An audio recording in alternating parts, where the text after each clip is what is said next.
Mon cœur dit honneur et gloire à toi, Jésus. Sans à toi, Jésus. Et assis sur le trône de mon cœur. Assis sur le trône. Tu règnes à jamais. Assis sur le trône, tu règnes à jamais. Tu règnes à jamais. Tu règnes à jamais. Tu règnes à jamais. Jésus, tu règnes à jamais.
Tu règnes à jamais.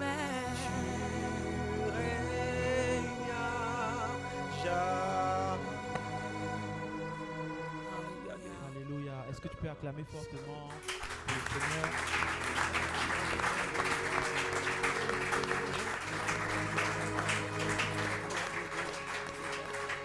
Bonsoir tout le monde et bienvenue à ce temps d'échange, à ce temps de partage. Je crois que le Seigneur va nous faire beaucoup de bien autour de ce thème, la louange et la marche avec l'adoration. Et pour partager un peu cette thématique, nous avons le privilège de recevoir 3 personnes. Je commencerai par celui qui est au fond, à ma gauche, le chante de l'Éternel, l'homme de Dieu. Oui, parce que homme de Dieu, c'est pas juste celui qui prêche. Homme de Dieu, c'est toute personne qui a atteint une stature dans sa révélation de Christ et qui est devenu un homme en Dieu. Et nous avons donc le privilège de recevoir l'homme de Dieu, le chantre de l'Éternel, David Ondoka. Est-ce qu'on peut honorer le Seigneur pour la vie de son serviteur? Donc voilà, c'est un chantre. Pour la plupart, je crois que vous le connaissez. C'est un bon Congolais, parce que quand il prend le micro, on sait qu'on va bien bouger. Hier, Dad disait que généralement, on aime l'ambiance, mais ça, c'est l'ambiance en Christ, parce qu'il faut qu'on se réjouisse comme David. Et d'ailleurs, c'est même son nom, David. Voilà. Il est compositeur de plusieurs chants. Vous pourrez d'ailleurs retrouver ses chants sur YouTube. Je pense particulièrement à un chant, le titre c'est El Shaddai. Donc je crois que si vous allez sur YouTube, vous faites juste une petite recherche, vous trouverez ces chants et ça vous fera énormément de bien. Amen. Voilà, juste en nous rapprochant encore, nous avons également la servante de l'Éternel, la chantre internationale Flora Assier. Est-ce qu'on peut apprécier le Seigneur pour la vie de sa servante? Voilà, donc c'est une chante, conductrice de louange, conductrice de culte, et elle est également habitée par une onction qui lui permet d'ouvrir le passage au prophète. Et elle a composé également, elle a une page sur YouTube sur laquelle elle partage ce qu'elle fait. Je pense particulièrement à un chant qui dit Rends-moi ivre. Donc je ne sais pas si en sortant d'ici, vous voyez des gens tituber, c'est peut-être parce que l'ivresse aura été communiquée. Amen. Amen. Donc nous sommes vraiment contents et nous bénissons le Seigneur pour le fait qu'elle soit là, et nous croyons que leur expérience nous sera très utile pour comprendre et percer encore la louange et l'adoration. Et juste à ma gauche ici, nous avons le Père, le prophète Saint-Tiche Lulendo, le visionnaire de la plateforme Rassemblement des Aigles et aujourd'hui visionnaire de l'école prophétique internationale écophétique. Donc nous aurons le privilège également de l'écouter. Je souligne qu'il a été également visionnaire d'une plateforme qui s'appelle Emmanuel. C'est une plateforme d'adoration. Et dans cette plateforme-là, vraiment, il y a beaucoup d'hommes de Dieu que vous connaissez même aujourd'hui qui sont sortis de là. Et donc, nous serons au bénéfice de son expérience et des révélations profondes qu'il connaît sur le sujet de la louange et de l'adoration. Amen. Amen. Donc, sans plus tarder, déjà, nous allons honorer le Seigneur pour son serviteur. Nous ne l'avons pas fait.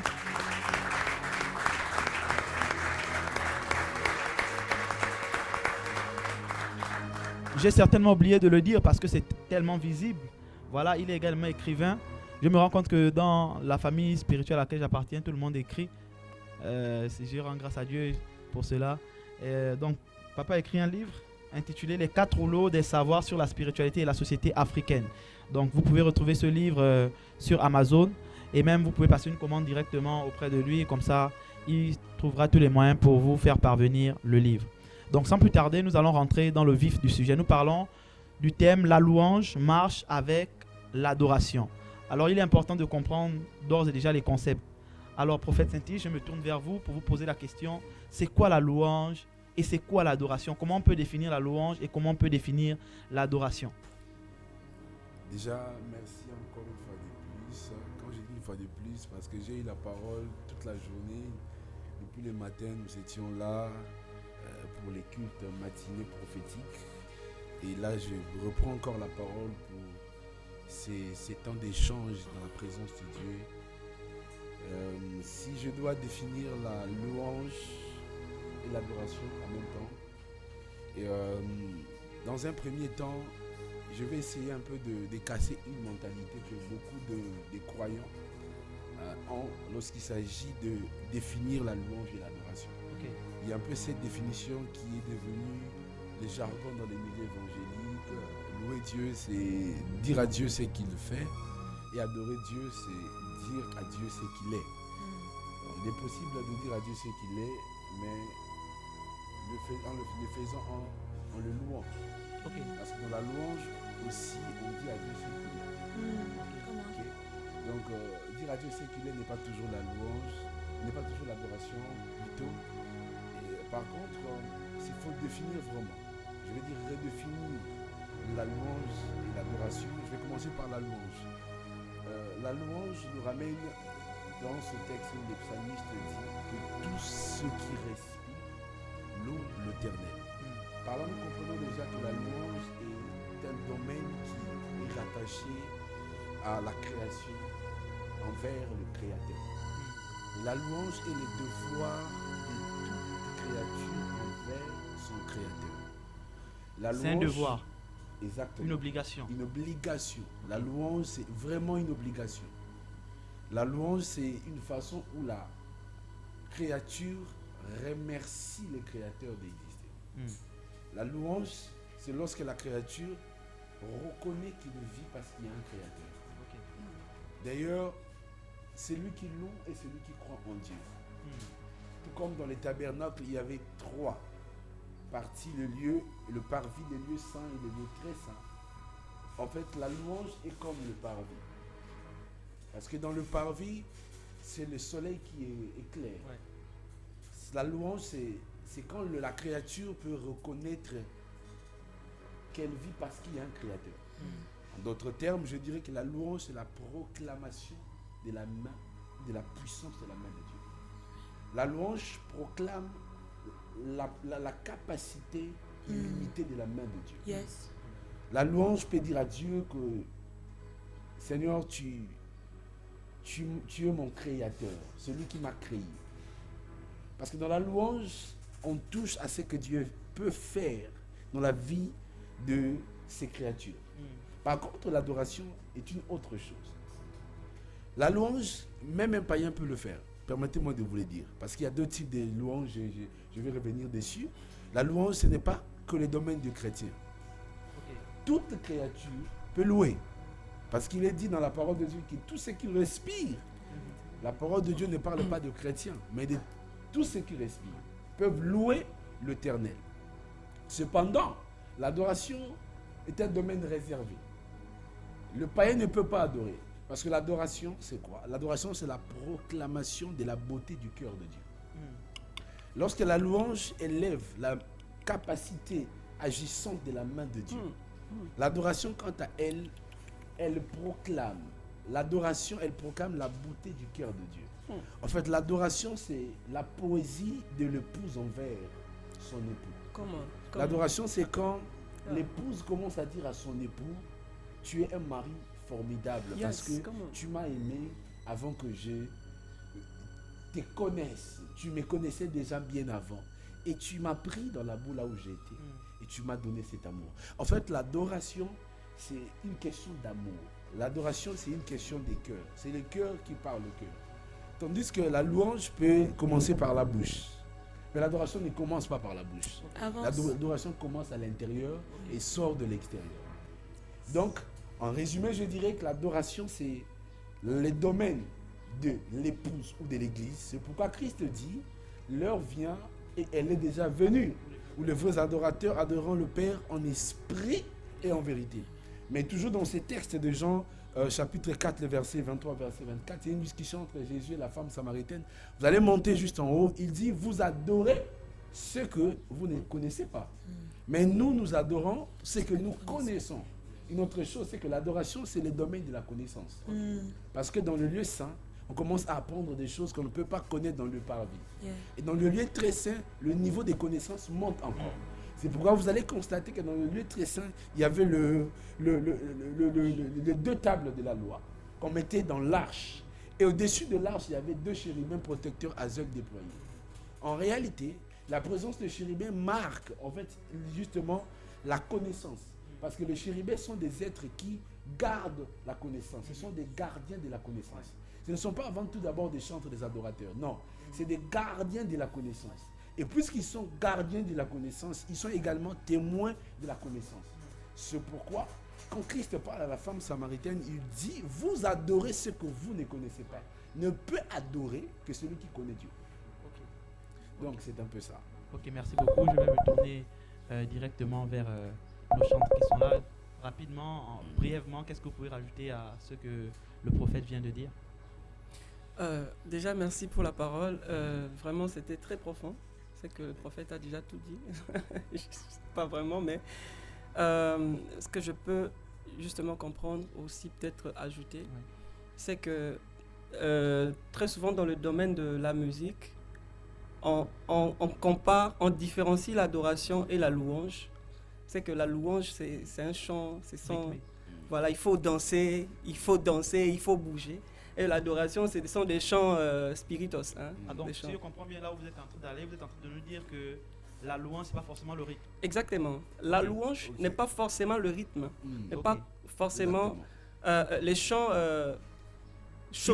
qui bougent. Qui vont nous faire transpirer. La louange, dans la musique, on a plusieurs styles.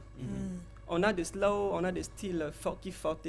Il y a des styles qu'on chante normal, allegredo. Maintenant, tu peux louer Dieu dans le slow. Comment? C'est-à-dire pendant que la mélodie est en train de jouer ainsi, toi tu loues Dieu. Seigneur, tu es merveilleux, tu m'as créé à ton image. Tu vas avec le rythme. Maintenant, l'adoration, comme le papa a dit, je ne peux pas ajouter là-dessus. C'est vraiment une relation entre... Il y a quand même quelque chose de profond dans ce que vous dites. Dieu me permet de poser la question. Il y a aujourd'hui ce débat dans le milieu chrétien ecclésiastique. Est-ce qu'on doit faire dans l'église différentes formes de styles? Pourquoi on fait par exemple du rap chrétien? Parce que vous avez parlé des styles musicaux. Qu'est-ce que vous pensez de ça? Est-ce qu'il y a par exemple il y a un style approprié, un style chrétien, vous qui êtes musicien, est-ce qu'il y a un style propre? Que ça, c'est le style de la Bible, un style de musique. Bon, moi, je peux soutenir ça sur un passage qui dit poussé par l'esprit, les hommes ont parlé de sa part. Ok. Moi, je peux dire poussé par l'esprit de Dieu, les hommes ont adoré, ont loué Dieu. Hmm. C'est-à-dire que Dieu, on ne limite pas Dieu par notre connaissance, je peux dire. Ok. C'est-à-dire même le rap, même quelqu'un qui rappe, Exactement. il peut louer Dieu dans le Donc, rap. Yeah. donc Il y a certaines pas de chrétiens style, peuvent faire donc. le rap pour louer, adorer Dieu. Exactement. Ok. Il n'y a pas de style dans le sanctuaire d'adoration et louange. Yes. Il n'y a pas de style. Tout dépend de l'inspiration du Saint-Esprit. Tout dépend de ce que le Saint-Esprit, comment le Saint-Esprit t'utilise en fait. Amen, merci beaucoup. Je vais me tourner vers la chambre. Qu'est-ce que vous avez à rajouter sur les points qui ont été évoqués ici? Vraiment, le prophète a tout dit, comme il a dit. Ouais. Et je voulais quand même revenir sur cette... C'est devenu comme un slogan, comme il a dit, adorer Dieu, c'est dire ce qu'il est. Moi, vraiment, cette phrase-là, je ne supporte pas cette phrase. Déjà, il y a beaucoup trop d'incohérences dans la phrase. Déjà, dire à Dieu. C'est comme si l'adoration se limite au fait de parler, au fait de prononcer des mots. C'est pas d'abord ça. Déjà, je pense qu'il y a plusieurs supports pour exprimer notre adoration. Par la danse, par la peinture. Il y a tellement de Mais non, supports. on nous a toujours appris que pour adorer, il faut un piano comme ça, une guitare, il faut une mélodie douce. Donc, vous nous dites maintenant aujourd'hui que adorer, c'est pas forcément le chant. Yeah. Essayez de nous expliquer un peu, nous sommes un peu perdus là. Je prends un exemple. Si je dis que j'aime mon père, il y a beaucoup de manières dont je peux lui montrer que je l'aime. Ok. Je peux lui faire à manger, je peux laver ses vêtements, je peux lui acheter un cadeau. Bon, je rassure déjà tout le monde que tout à l'heure, vous allez bien manger. Et c'est presque la même chose. Je peux adorer le Seigneur, je choisis le support par lequel je veux exprimer cette adoration. Et puis, je trouve que c'est beaucoup trop réducteur en fait. La Bible nous dit adorer en esprit et en vérité. Déjà, il y a d'abord le côté de la vérité. Au-delà de l'esprit, dans ma vie quotidienne, lorsque je dis que j'adore le Seigneur, qu'est-ce que je fais? C'est dans mes décisions. Donc, je vais à l'école, je n'ai pas bossé, l'examen est là, c'est trop difficile.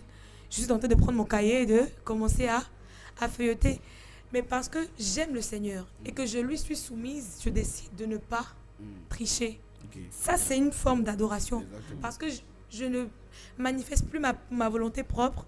J'accepte ce que le Seigneur me demande de faire. Ça, dans l'aspect de la vérité, on peut voir les décisions qu'on prend tous les jours. Mais aussi l'aspect de l'esprit. Et c'est là où je trouve que c'est beaucoup trop réducteur. Parce que l'adoration, c'est aussi une expérience. Lorsque nous nous rencontrons avec le Seigneur, je dirais, l'adoration, c'est beaucoup plus mystique que ce qu'on le pense. Vraiment, si on doit commencer à vivre l'adoration profonde dans l'esprit, je dirais que ça n'a rien à voir avec ce qu'on dit souvent. Donc, sincèrement, je trouve qu'on doit commencer par changer cette mentalité. Il y a des gens qui sont tellement à fond sur les mots que, par exemple, j'ai entendu quelqu'un dire Alléluia, ça veut dire loué soit Dieu. Donc, chanter le chant Alléluia pendant ton adoration, ça ne doit pas se faire. Je dis, mais l'expérience est où à ce moment? Si on doit être fixé comme ça sur les mots, donc quelqu'un en train de prier, d'adorer le Seigneur, moi je suis le baromètre qui va analyser. Ah, il vient de dire le verbe être. Donc c'est l'adoration.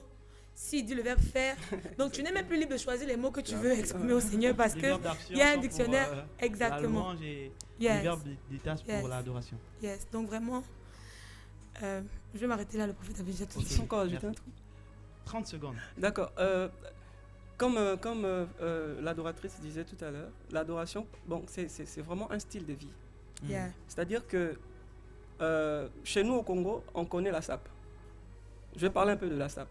C'est-à-dire que quand quelqu'un congolais sort du Congo, il part quelque part, il représente le Congo d'une manière ou d'une autre.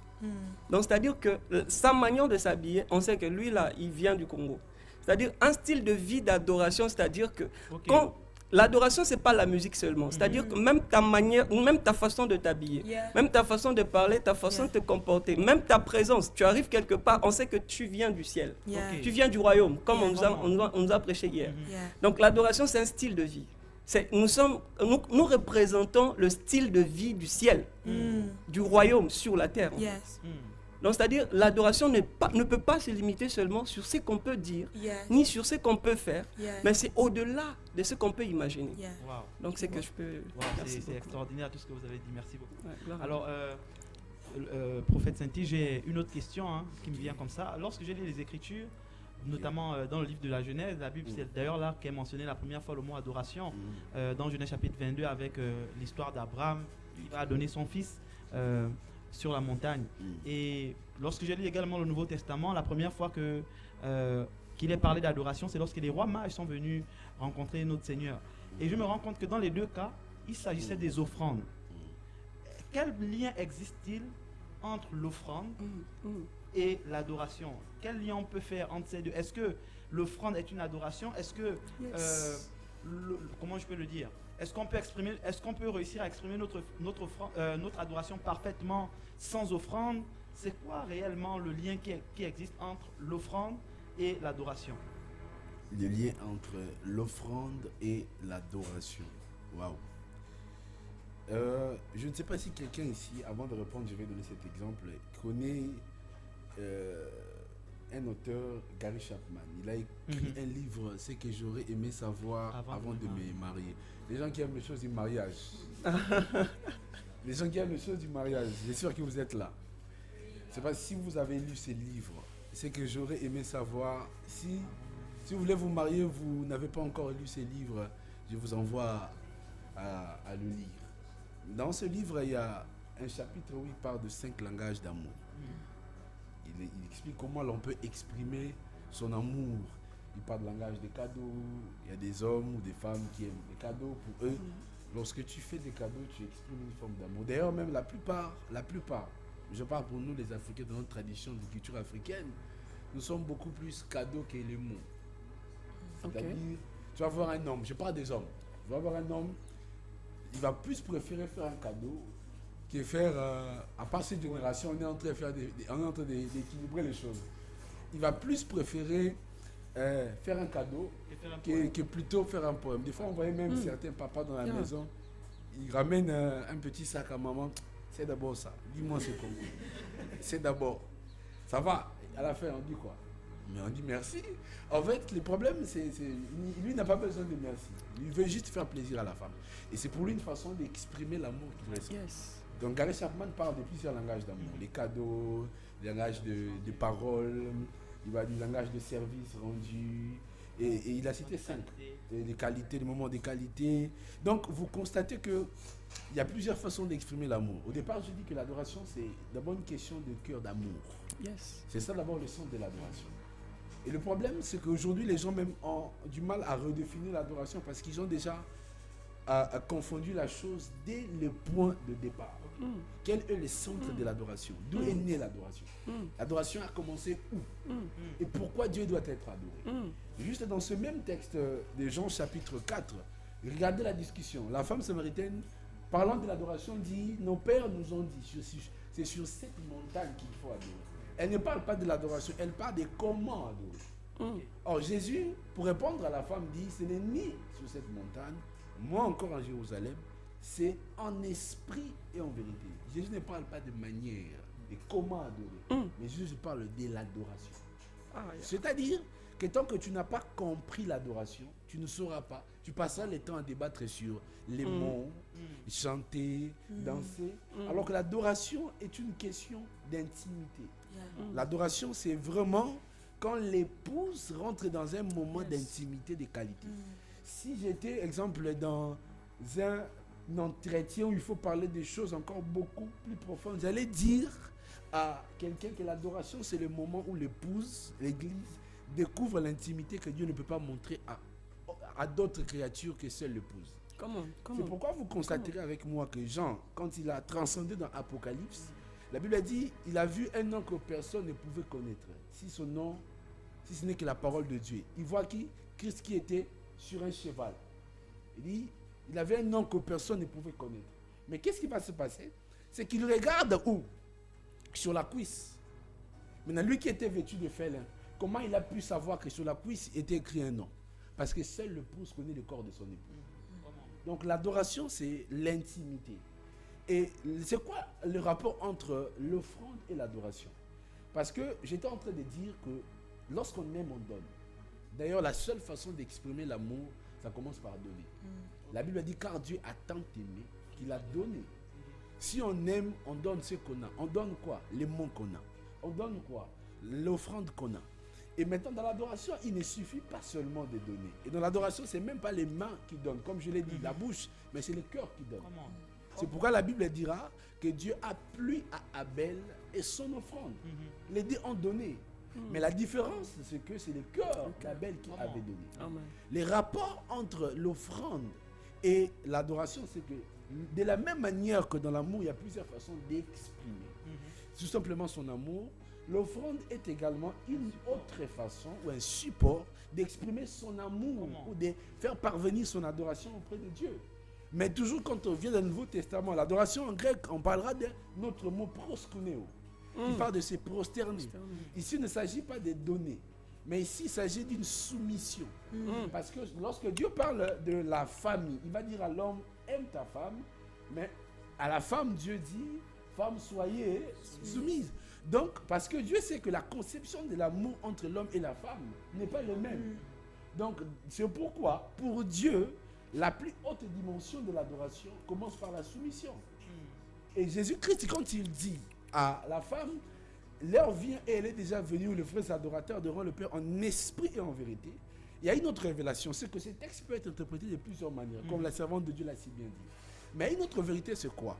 C'est que adorer Dieu en esprit n'est pas seulement question d'être conduit par l'esprit. Adorer Dieu en esprit, c'est d'abord question que ton esprit, à toi en tant qu'homme, parce que l'homme est corps, âme et esprit.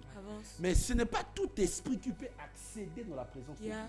En fait, Dieu est en train d'appeler l'Église à s'élever spirituellement. C'est lui qui ne s'est pas élevé spirituellement, ne peut pas adorer en vérité. Pourquoi? La vérité en réalité dont Christ est en train de parler, c'est lui-même. C'est pourquoi par après, il a posé la question à la femme. La femme dit, qui es-tu? Et Christ en fait est en train de ramener la femme à les connaître. Qu'il est le Christ et le Messie. En fait, la Bible dit qu'il est le chemin, la vérité et la vie. Donc c'est lui qui s'est élevé en esprit. C'est lui qui a la connaissance de Christ. C'est celui-là qui peut comprendre tous les paramètres liés à l'adoration. Donc puisque l'adoration commence par les trônes, ce n'est pas d'abord question de ce que je chante, ce que je fais. Parce que David ne chantait pas. David, lui, il était l'un, je dirais peut-être l'un des adorateurs qui ont marqué le cœur de Dieu. Parce qu'il avait facilement compris l'adoration. Ce n'est pas question de chant, c'est question du trône. Parce que le problème de l'adoration a toujours été le trône. Parce qu'il faut qu'un soit élevé sur le trône. Mais sauf que Dieu a fait de telle enseigne que l'adoration des anges se limite au trône. Mais pour nous, l'adoration ne se limite pas au trône. Lorsque nous adorons, Dieu déplace le trône. C'est pourquoi le jour, d'ailleurs, le jour où même Jésus est né, les trônes étaient même à Bethléem. Parce qu'il y a une catégorie des anges qui sont descendus à Bethléem pour l'adoration. Parce que quelqu'un, un enfant a été né, un fils était donné. Et le diable le sait. C'est pourquoi les combats spirituels que nous faisons même n'est pas d'abord une question de mariage, n'est pas d'abord une question de voiture, mais le combat spirituel est une question d'adoration, de soumission. Donc le diable sait. J'aime souvent le dire. Tu ne peux pas être adorateur si tu n'es pas intercesseur. Amen. Parce que David était avant tout intercesseur. C'est l'intercession qui qualifie l'adorateur. Parce que l'intercesseur est celui qui combat le système du diable. Un adorateur ne permet pas sur son territoire qu'il y ait un autre Dieu. Si Dieu a appelé David l'homme selon son cœur, c'est pas parce que David, comme certains disent, il péchait et il demandait pardon. Vous connaissez combien de gens demandaient pardon quand ils péchaient dans la Bible, et même jusqu'à aujourd'hui. D'ailleurs, même c'est une preuve d'immaturité spirituelle. C'est lui qui ne fait qu'attendre le péché pour demander pardon. David était l'homme selon son cœur parce que David avait une conception. Il n'y a pas un autre Dieu à part le mien. Il a empêché pendant son règne qu'il y ait d'autres divinités en Israël. C'est pourquoi Dieu a dit, toi, Tu es l'homme selon son cœur. Quand Goliath vient, il parle contre son Dieu, il dit, toi tu me parles de quoi? Je me présenterai devant toi avec les noms de l'Éternel des armées. En fait, un adorateur est avant tout un défenseur du trône. Amen. C'est pourquoi à Amen. l'époque de Josaphat, Amen. il a fallu que les chantres soient devant. Ok. Non pas parce qu'il fallait seulement qu'on chante, parce que les chantres invitaient le trône de Dieu. Est-ce que c'est clair ça? Donc du coup, l'offrande n'est qu'une des expressions de l'amour ou des langages d'adoration que nous manifestons vis-à-vis de Dieu. Vraiment. Que Dieu vous bénisse. Est-ce qu'on peut acclamer pour faire réponse là? Alors tout à l'heure, peut-être vous parliez de 2 types de louanges. Je vous permets de développer davantage en quelques minutes. Je disais qu'il y a 2 types de louanges. Il y a 2 types de louanges. La Bible a dit que tous ceux qui respirent louent l'Éternel. Ok? Mais il y a une autre forme de louange. Même si tu respires, si tu le fais, ça ne sera pas accessible au trône. Avance. Come on. Que tout ce qui respire, c'est ce qu'on appelle la louange de reconnaissance. Parce que Dieu a fait. Je loue. Il y a la louange de parce que Dieu a fait que je loue. Il y a une autre forme de louange. Parce que je loue, Dieu va faire. Comment? Et ça n'appartient pas aux créatures, ça appartient au Fils. La Bible a dit, faites en tout temps toutes sortes de prières Yes. par l'Esprit. Paul et Silas, dans la prison, vous pensez qu'ils ont fait la louange de tous ceux qui respirent? Parce qu'ils étaient enchaînés. Est-ce qu'ils ont vu le miracle de Dieu? Non. Comment? Ils étaient dans la détresse, enchaînés quelque part. C'est pas au Seigneur, non, ils étaient enchaînés. La Bible a dit ceci. Ils ont prié et chanté des louanges. Ils ont prié et chanté des louanges. C'est que Paul et Silas ont fait ce qu'on appelle la louange qui crée le miracle. Et cette forme de louange se rattache à l'adoration. C'est pourquoi on a dit l'adoration et la louange marche avec l'adoration. Cette forme de louange ne se fait qu'avec l'esprit. Alors que la louange de la reconnaissance peut se faire sans avoir l'esprit de Dieu. Mais la louange qui crée le miracle, qui provoque le miracle, se fait qu'avec l'esprit. Parce que cette louange, en réalité, doit être poussée par l'esprit. Parce que dans cette louange, Paul se retrouve emprisonné, il commence à prier, il chante des louanges. La Bible a précisé chanter des louanges. Mais pour prier, ils n'ont pas précisé quel type de prière ils étaient en train de faire. Ils priaient et chantaient des louanges. Il y a quelque chose qui s'est passé dans ce verset. Ça dit, prier, chanter. Vous voyez cette virgule-là, il y a toute une affaire dedans. Dans la Bible, un point peut cacher des mystères. Comment transiter de prière à chanter des louanges? C'est que pendant la prière, quelque chose s'est passé. Pendant qu'il priait, quelque chose s'est passé. C'est-à-dire, cette forme de louange, ceux qui peuvent le faire seulement, ce sont ceux-là qui sont devenus des intimes dans la prière. Lorsqu'ils rentrent dans la présence de Dieu, lorsqu'ils louent, Dieu regarde sur terre. Ça peut être la prière, le mot, ça peut être le chant, ça peut être ce qu'ils font. À ce moment-là, le louangeur ou l'adorateur devient l'instrument de sa louange. C'est en réalité l'arbre de David. Permettez-moi de vous le dire. Seul David avait la capacité de l'utiliser comme avec les effets que ça produisait. Parce que le louangeur et l'adorateur deviennent l'instrument qu'il porte. Ok. En fait, ça me fait penser à quelque chose. Là, je vois souvent certaines personnes, par exemple, ils ont écouté un chant, ils ont vu que ça produit une atmosphère. C'est dit, si moi aussi je fais le chant là, j'aurai la même atmosphère, mais un peu le même résultat. C'est faux. C'est faux. Allez-y. C'est faux. Il y a des chants qui peuvent vous introniser dans la présence de Dieu. Cela dépend de l'atmosphère de la création de la chanson. Parce que chaque inspiration vient avec un but. Il y a des inspirations qui viennent pour amener le peuple vers Dieu. Il y a des inspirations là qui vous ramènent au trône. Il y a d'autres inspirations qui ne vous ramènent pas seulement au trône, mais qui vous donnent également le mot de parler au trône. En fait, Les chantres qui reçoivent une inspiration, lui, il ne reçoit pas seulement l'inspiration, c'est qu'il vit ce qu'il reçoit. Mais toi, l'inspiration te ramène au trône. Mais c'est à toi de créer ton expérience avec le trône. Yes. Comment? C'est pourquoi celui qui a été amené par l'inspiration de l'inspirateur doit trouver les Aïe, yeux aïe. de l'inspirateur pour sortir avec son inspiration à lui. Aïe, aïe. Donc il est impossible de prendre un psaume, de rentrer dans la présence de Dieu avec ces psaumes et de sortir qu'avec ces psaumes-là. C'est que tu n'y étais pas rentré. Yes. Mardochée, pour même être délivré, il a utilisé, a commencé à prier avec le psaume de David. Il a utilisé, c'est la revêtu le sac. Mais quand il est rentré dans la présence de Dieu, il est sorti avec le psaume, son histoire à lui. C'est que ce psaume a provoqué un miracle. Yes. En réalité, les chantres sont ceux-là, ou les adorateurs, tous ceux qui sont dans les domaines d'inspiration des chants, sont ceux-là qui nous permettent, qui s'ouvrent la porte de la présence de Dieu. Ils nous disent, entre là-bas.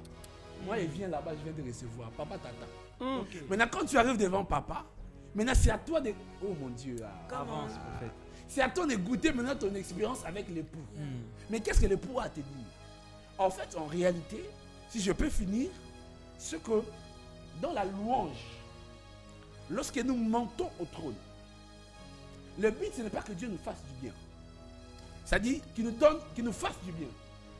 Parce que la louange, en réalité, qui provoque le miracle, ne vient pas seulement nous faire du bien. La louange nous donne la capacité de devenir des faiseurs de bien. Yeah. Amen. Quand, pour Amen. libérer Paul et Silas, Ok. Dieu pouvait faire ce qu'il avait fait avec Pierre. Il envoie justement un ange Faire sortir. pour faire sortir Paul et Silas.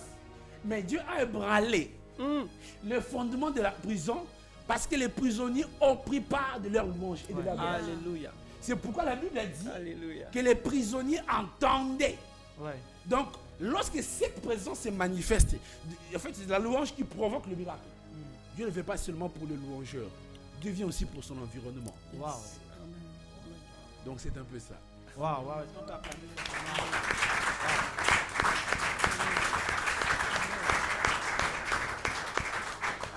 Je vais maintenant me tourner vers nos chants avec une autre question. Après avoir entendu les choses autour du trône, quelle est selon vous, homme de Dieu, la place de la personne adorée dans l'adoration et dans la louange? Quelle est la place de la personne à l'égard de qui on adresse la louange et l'adoration? Gloire à Dieu. Permettez-moi, on va lire un verset. Oui, allez.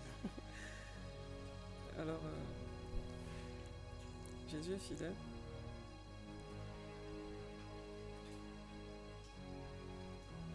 Jésus est fidèle. Pour ceux qui sont en ligne, nous vous invitons à partager le live, à mettre des cœurs et à voilà. Alors déjà, Inviter avant de, plusieurs lire, personnes à regarder. avant de lire, puisqu'on va lire dans Luc 4, le verset 8, avant de lire, adorer Dieu, la personne qu'on adore, c'est Dieu. D'abord, la place qu'il doit occuper, c'est la première place. Avant tout. Il y en a d'autres qui adorent Dieu pour attendre quelque chose de Dieu. Par intérêt. Non, j'adore à l'église parce que je suis venu chercher le mariage, par exemple. Tu vois la sœur, tu vois le frère en train d'adorer et tout. Et une fois reçu le mariage, reçu ce qu'il a reçu, ce que Dieu lui a donné, après tout là, il prend sa route, il part. Or ça, ce n'est pas l'adoration que, voilà, c'est pas la place que Dieu vraiment doit occuper dans nos cœurs. Donc notre adoration doit placer Dieu devant tout, devant nous et devant toute notre existence. Moi, je peux dire, tout peut s'arrêter.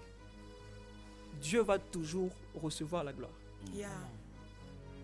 En fait, Dieu n'existe pas parce que nous existons. Ok. La Bible dit, avant, la terre était informe et vide.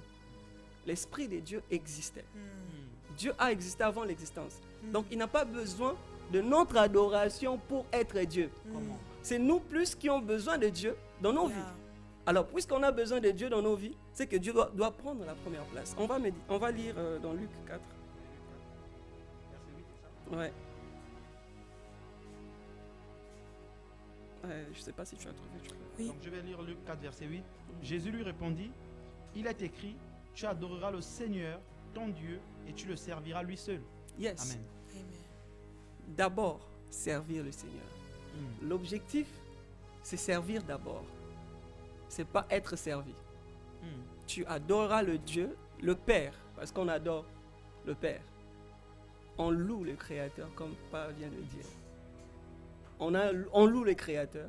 Mais quand on adore, on rentre dans le cœur de Dieu. Donc on loue le Père. C'est une relation. Donc on doit adorer Dieu déjà avant tout ce qu'on peut faire. C'est que je peux voir. Ok, merci beaucoup, homme de Dieu. Allez-y, chante de l'Éternel. Oui, je voulais juste rajouter l'aspect de la conscience de qui est Dieu. Mm. Parfois, on nous enseigne souvent de pouvoir découvrir notre identité en tant qu'enfant de Dieu. Mais je pense que parfois, on oublie aussi de nous enseigner sur le fait de prendre conscience pleinement de qui est Dieu. Je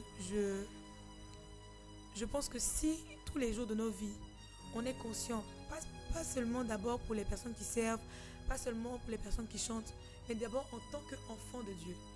Si je suis consciente de la nature pleinement que Dieu a, ça va guider mes actions et ça va me positionner d'une certaine façon qui va m'obliger, je vais dire, à l'honorer et à le respecter dans tout ce que je fais.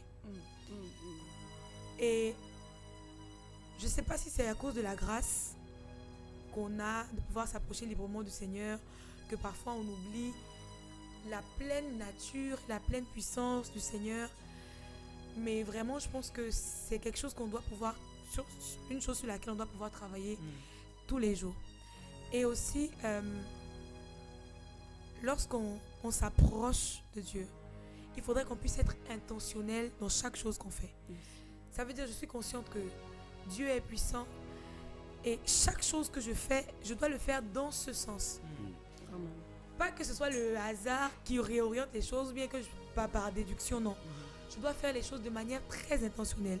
Je fais telle chose, je pose telle action dans le but que ça rende gloire au Seigneur, dans le but que ça fasse plaisir au Seigneur, que le Seigneur se réjouisse. Ça, c'est vraiment au-delà du chant, au-delà de tout. C'est vraiment rattaché à l'identité, je dirais, des enfants de Dieu que nous sommes. Et puis, je crois que ça pourra encore plus s'accentuer dans le service parce que plus on se rapproche de Dieu, plus on le sert et plus il y a des exigences, plus il y a des facettes de Dieu qu'on découvre. Et une autre chose, c'est que certaines personnes disent on doit adorer le Seigneur par rapport à la connaissance qu'on a de lui ou par rapport à l'expérience qu'on a vis-à-vis de lui. C'est très bien, c'est une très bonne chose. Mais le truc, c'est que on ne pourra jamais cerner Dieu totalement. Je n'aurai pas le temps de vivre, ou du moins je ne vivrai pas assez longtemps pour découvrir toutes les facettes de Dieu, pour pouvoir l'adorer par rapport à ça. Et c'est là que le Saint-Esprit intervient justement. Parce que imaginons que dans toute ma vie, je vis par exemple 10 facettes de Dieu. Je ne peux pas limiter Dieu à ces 10 facettes. Lorsque je prie et que j'élève mon esprit vers Dieu, comme le prophète disait, le Saint-Esprit communique à mon esprit qui est Dieu. Au-delà de ce que j'ai vécu, quelles sont les autres facettes que je n'aurai jamais le temps de vivre ou d'expérimenter. Et dans l'adoration, je découvre, le Saint-Esprit m'enseigne des facettes. En fait, il me parle de Dieu. Il m'enseigne de Dieu parce qu'il connaît Dieu mieux que quiconque. Et donc, je pense que si on va dans cette logique et si on laisse le Saint-Esprit guider notre adoration, on va être enseigné même dans l'adoration et on pourra vivre ça de manière exponentielle, de manière pleine et de manière, je dirais, illimitée. Parce que si je me limite à ce que je sais, je limite la nature et la grandeur du Seigneur. Amen, amen. Prophète, qu'est-ce que vous pouvez rajouter rapidement au sujet de la personne adorée même? La personne adorée. J'ai aimé l'intervention, les 2 dernières interventions en fait à ce sujet. Je ne vais pas dire grand-chose là-dessus, étant donné que j'ai donné beaucoup de matière juste en quelques secondes sur... en fait, ce que vous constaterez que sur le trône, Jean, lorsqu'il monte, sur le même trône, il a vu beaucoup de choses.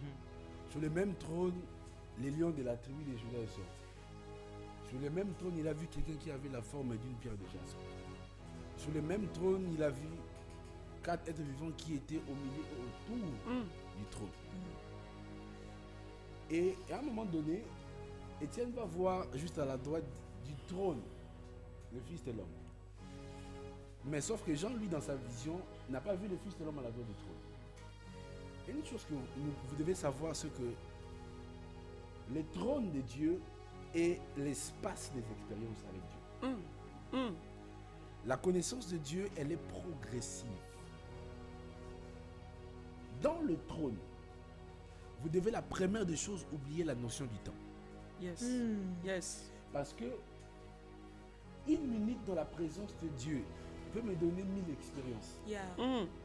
Parce que lorsqu'on arrive dans le trône de Dieu, ce n'est plus avec les mots qu'on communique. Yeah. C'est avec ce qu'on ressent dans le cœur. Yeah. Amen.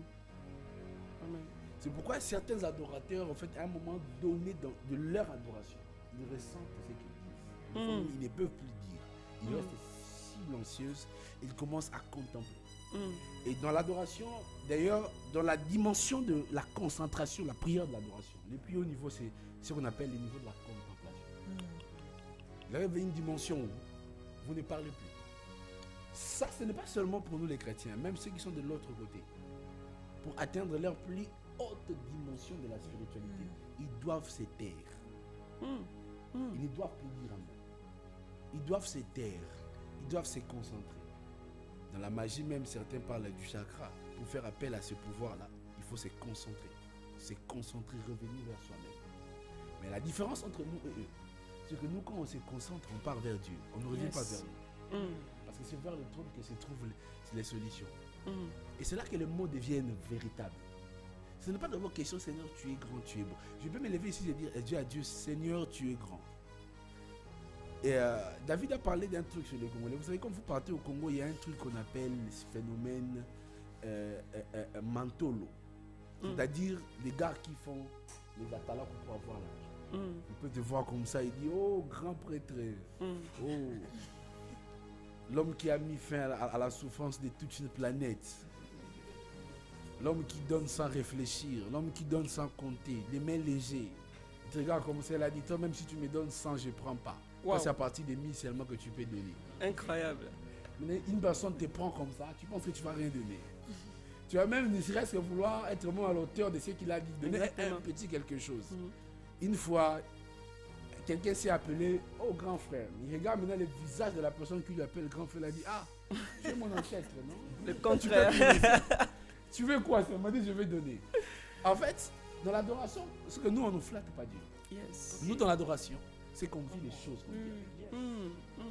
Et c'est pourquoi dans l'adoration, n'emprunte pas le mot de ton frère. Ça n'aura pas la même force. Sa propre expérience. Parce que c'est une question de relation qu'on a avec Dieu. Tu peux, je donne un exemple simple. Je peux avoir une relation avec Darlene que j'ai, dans notre relation, je l'ai surnommé un nom. C'est écrit entre nous deux. Toi, si tu viens avec ce nom-là, il peut se fâcher. Parce que mon nom que je lui ai donné là, ça veut dire une causerie de la provocation. Mais entre nous deux, quand ce nom-là sort, on rigole. Et c'est notre amour qui est caché. C'est une histoire d'amour qui est là. Mais toi, tu vas venir comme ça, tu cites ce nom-là. Attention. Attention. Attention. En fait, il veut te dire, toi, tu n'as pas le droit de me provoquer. Tu n'as pas le droit de te moquer de moi parce que tu n'es pas mon ami. Dans l'adoration, ce n'est pas en fait les mots qui comptent. C'est l'histoire de ces mots que tu donnes à Dieu. Quelle est l'histoire qui se cache derrière ce que tu dis à Dieu? Ce n'est pas aussi le nombre de mots que tu dis à Dieu qui compte. Parce que dans la présence de Dieu, ce n'est pas la multiplication de mots. Dieu te permet de répéter des mots 1 milliard. Mais il faut que ces mots aient une histoire. Tu peux seulement dire à Dieu, mon amoureux de tous les temps. Je peux répéter ça de janvier jusqu'en décembre. Le problème, ce n'est pas le mot. Parce qu'aucun mot dans un dictionnaire suffit pour décrire Dieu. Amen. Non. Amen. Mais avec Dieu, ce qui compte, c'est les histoires, c'est les contes de fées de notre amour.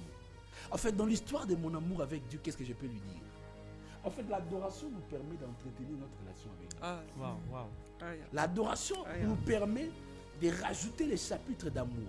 Tu n'as pas besoin que Dieu te bénisse pour que tu aies des mots de quoi dire à Dieu. Tu as juste besoin de te retrouver dans la présence de Dieu. Dans l'adoration, exactement. Et ça ne coule pas parce que le Saint-Esprit veut que tu aies le mot. Non, parce que dans le trône, tu vis.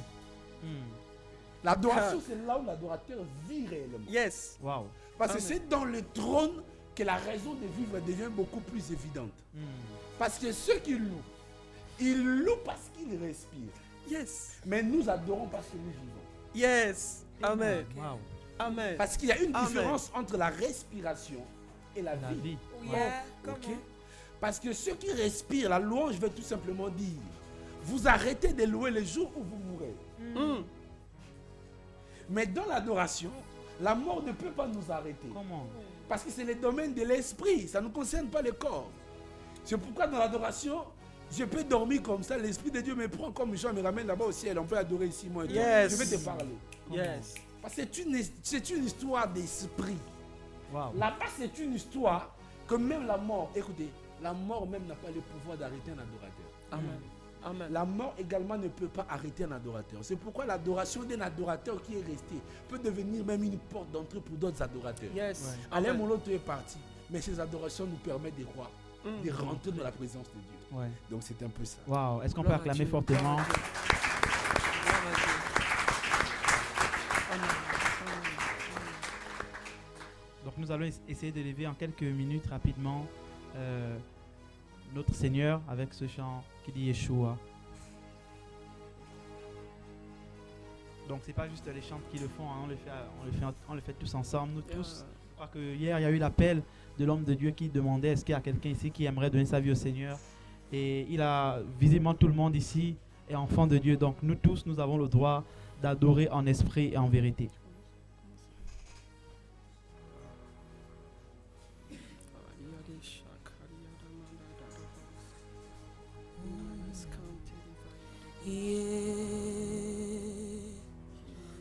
Yeshua,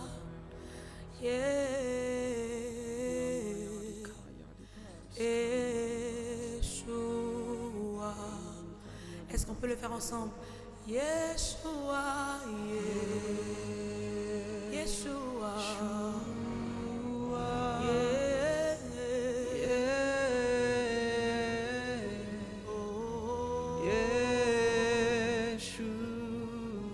ton nom est Yeshua, Yeshua.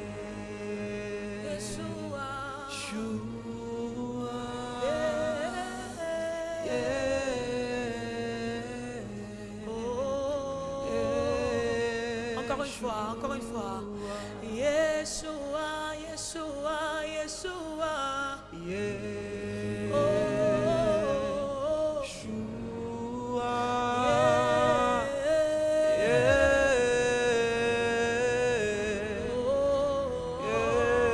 On va le faire encore une fois. Yeshua, Yeshua.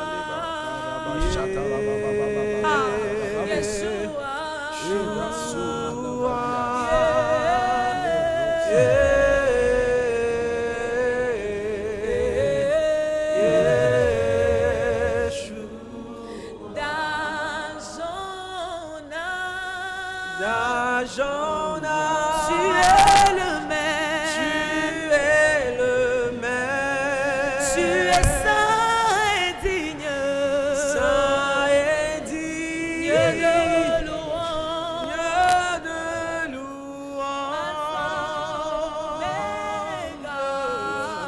Alpha, Omega, tu règnes. Ton nom est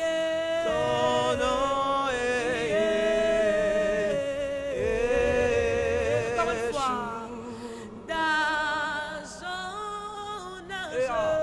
D'âge en âge. Tu es le maire. Tu es saint et digne. Dieu de louange. Alpha, Omega, tu règnes. Ton nom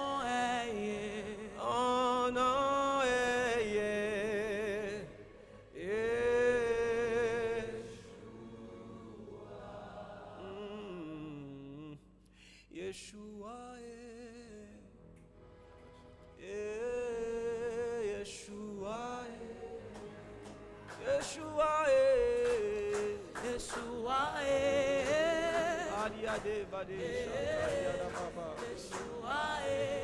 oh Yeshua, Roba shakarabamos.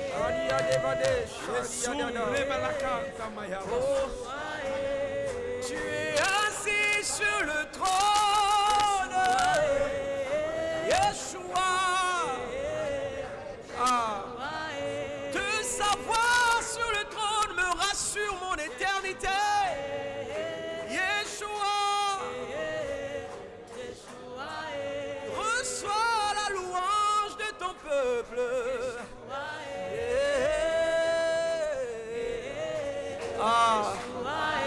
Assis sur le trône, reçois l'adoration. Ayade mama, ayade. Car d'âge en âge, tu es le même. Tu es saint et digne.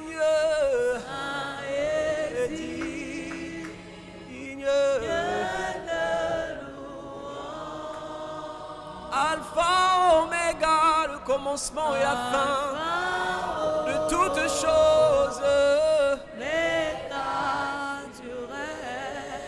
Ton nom est Yeshua. Adorons Jésus. Adorons Jésus. Ton nom est Yeshua. Ton nom est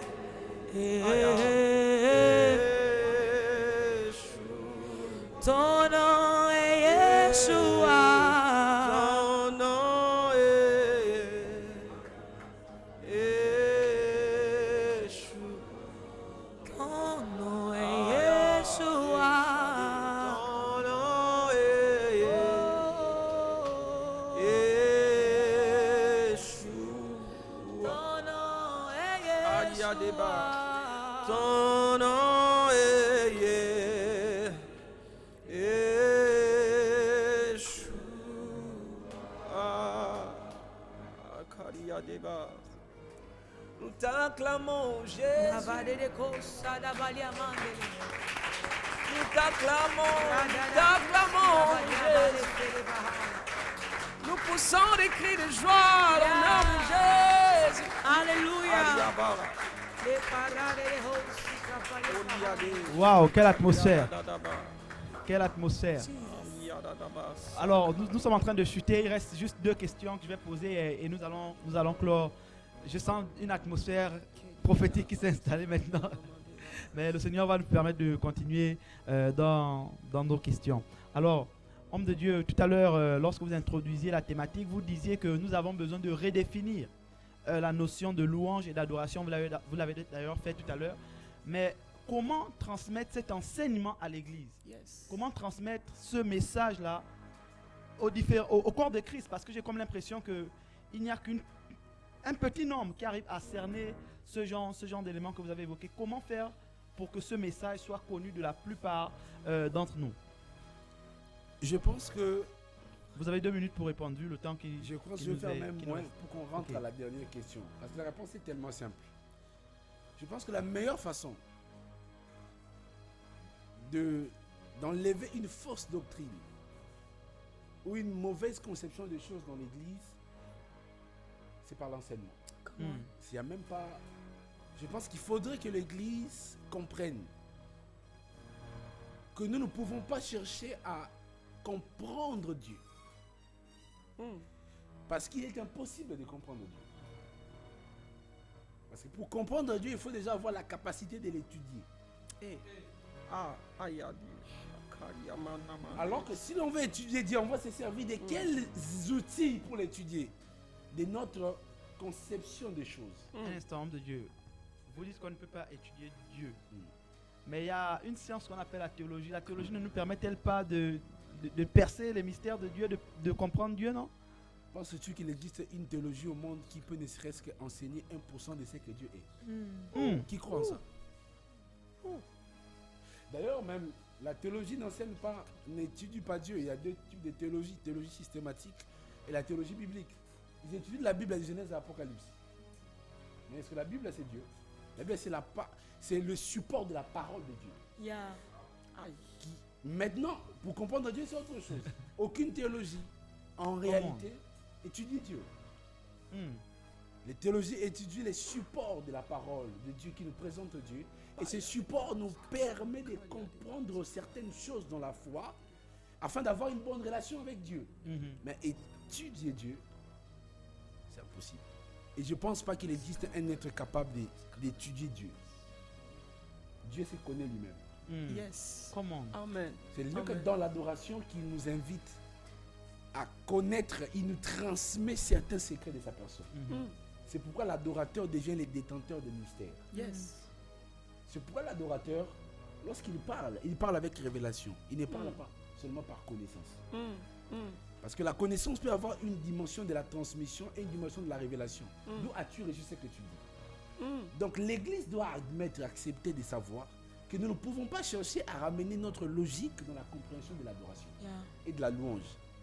Le culte n'appartient pas à l'Église. Le culte est le rendez-vous galant entre l'époux et son épouse.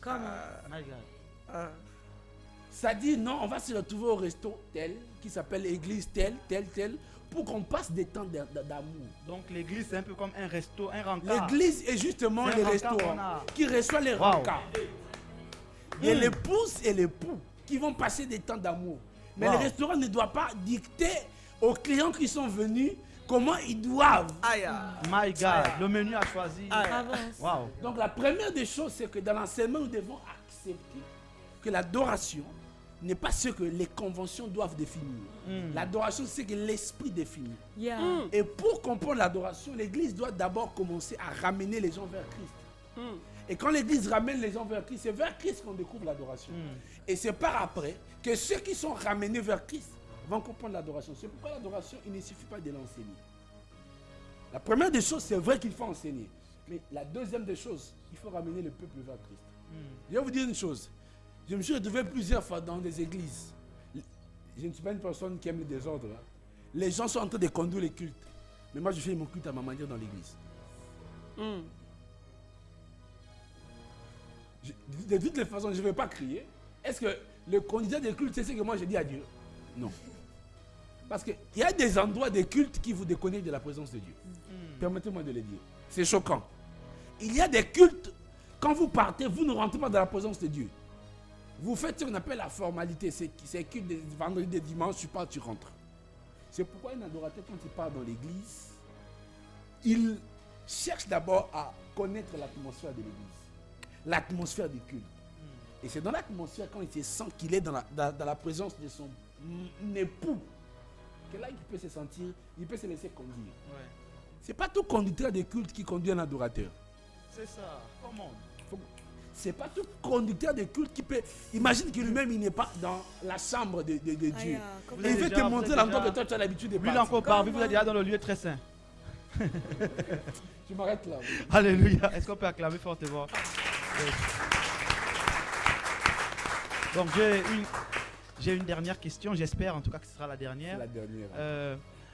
Donc, un des supports de l'adoration qu'on utilise beaucoup plus aujourd'hui dans l'église, c'est le chant. Et même pour la louange, c'est le support le plus utilisé dans les temps de culte. Comment allier toute la partie artistique à cette partie spirituelle? Parce que c'est vrai, on a cette partie spirituelle, mais la musique est aussi un art. Comment faire pour équilibrer les choses, avoir une bonne dose de spiritualité dans nos temps de louange et d'adoration, mais également avoir un bon niveau artistique? Je commence par vous, homme de Dieu. C'est une très bonne question que je dirais, pour arriver à ce niveau, il faut devenir adorateur. Si tu deviens adorateur, tu vas arriver à un niveau à équilibrer le talent ou la technique que tu as et la grâce que tu as pour adorer Dieu. Parce qu'on n'adore pas Dieu parce qu'on a la belle voix. On n'adore pas Dieu parce qu'on a la connaissance de la musique, s'il vous plaît.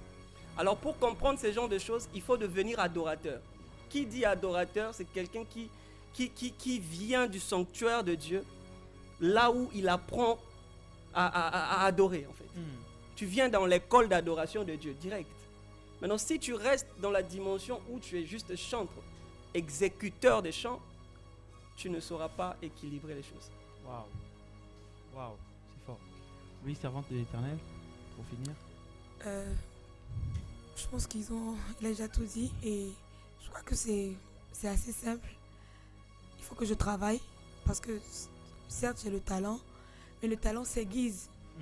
Il faut pouvoir travailler et respecter quand même les normes, je dirais minimum, éviter les de la dégamages, musique. des choses comme Voilà, ça. par exemple, éviter les dégamages, mais également être conscient que au-delà de chanter d'abord, je suis enfant de Dieu. Je dois entretenir ma relation personnelle avec le Seigneur. Et le fait que je sois devenu serviteur, ça m'engage dans beaucoup plus de responsabilités. Donc je dois prendre à cœur mes temps personnels avec le Seigneur, le jeûne, la prière. Il y a des gens qui sont dans les chorales, qui ne prient pas, qui ne chantent pas. Ils se lèvent le matin. Ils disent que chanter, c'est prier 2 fois. Ah. Oh, non, non, non. Les versets n'existent pas. Chanter, c'est chanter. Prier, c'est prier. Ok. Yes. Donc voilà, chaque chose à sa place. Et c'est vraiment dommage parce que certaines personnes, leur seul temps de prière, c'est quand ils se retrouvent à l'église, les 15 minutes que la chorale prie. Parce que du coup, pendant le culte, ils chantent. Quand les autres prient, ils chantent. Donc, ils prient pendant 15 minutes. Donc, 15 minutes chaque dimanche. Donc, une fois par semaine. Ça fait à peu près 1 heure par mois. Ok. Tu vois un peu le calcul. On ne lit pas nos Bibles. C'est la raison pour laquelle on peut dire que chanter, c'est prier 2 fois, alors que c'est pas vrai. Donc, je pense que c'est juste, encore une fois, question de conscience, de responsabilité et de savoir que j'ai un but à atteindre avec le Seigneur. Je ne fais pas que chanter, je n'anime pas la galerie. Je chante et je sers et c'est avec conscience et à dessein que je fais chaque chose. Donc, je dois pouvoir être en intimité avec le Seigneur pour pouvoir aussi conduire les autres dans sa présence. Une petite parenthèse. Si nous sommes des serviteurs et qu'on n'est pas discipliné dans notre relation avec le Seigneur, on va commencer à envier nos confrères, je vais dire ça comme ça. Amen. Lui, il a une intimité avec le Seigneur. Ça veut dire qu'il va découvrir toutes ces grâces, toutes les grâces qui sont rattachées à son service. Il va être épanoui, il va servir avec puissance. Moi, je prie une heure par mois. C'est clair que le résultat ne sera pas le même. Je vais commencer à le combattre. Les chants d'aujourd'hui là, ils se prennent pour qui? C'est rentré ici, c'est sorti là-bas. Je nourris une haine, une jalousie gratuite parce que moi-même, je n'ai pas pris la responsabilité que j'avais vis-à-vis de mon appel. Merci. Wow, c'est pour cette raison qu'il faut devenir un adorateur, comme le disait l'homme de Dieu. Donc, nous sommes à la fin. Je vais me tourner vers le prophète qui va dire un dernier mot, son mot de fin pour conclure, et je dirai les derniers mots pour avant de couper l'émission. Qu'est-ce que je peux dire? Tout ce que je peux dire, la Bible de Genèse à Apocalypse est une question d'adoration. Ok?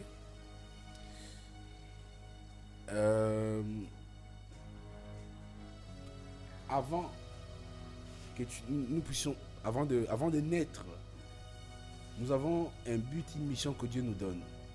Et après la mort, cette mission continue. Celle de vivre en Dieu, pour Dieu et par Dieu. C'est d'ailleurs même ça le sens de l'éternité. Il y a des choses qui vont cesser sur terre, mais l'adoration ne cessera pas. Et puisque l'adoration ne cessera pas, je t'invite à vivre comme un adorateur. Yes. Amen. Si tu vis comme un adorateur, tu seras un intercesseur. Amen. Un meilleur intercesseur. Si tu vis comme un adorateur, tu seras un véritable témoin de Christ. Si tu vis comme un adorateur, tu seras un véritable serviteur de Dieu. Si tu vis comme un adorateur, il n'y a aucune chose que tu ne pourras pas faire pour Dieu et le faire de manière parfaite. Parce que l'adoration même, en réalité, c'est le service qu'on rend à Dieu. Donc pour ne pas prendre beaucoup de temps, je vais justement te dire cette dernière parole. L'adoration ne nous donne pas seulement